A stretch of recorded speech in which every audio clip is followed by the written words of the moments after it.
cities in Colombia? Well, here is some important cities named. Medellin is an important city because it's an exportation city.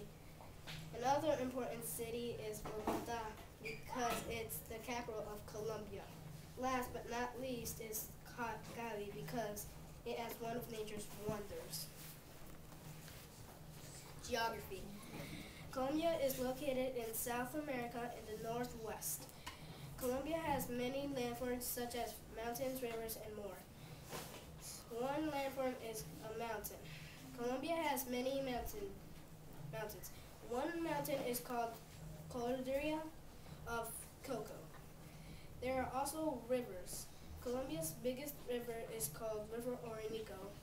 There are more landforms out there, but too many.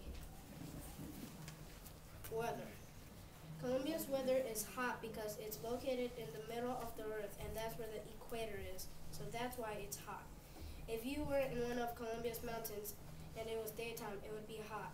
But if you're at night and you're still in the mountains, it would be freezing cold. But down in the ground where there might be a city and it was still nighttime, it would still be hot. That's why it's dry in summer and rainy for the rest of the year. Food.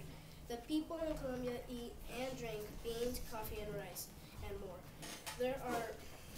There is one thing that looks like a bowl of bread, but has for some reason it has a different taste. Natural resources. Colombia exports many things such as beans, coffee, and every single type of flour that you might have. Clothing. People in Colombia dress up just like us, except a tiny bit fancier than us. On special holidays, women wear skirts and men wear tuxedo. Tourist attractions. If you visit Colombia one day, here are some cities you might like to visit: Manizales, Cali, and Pereira.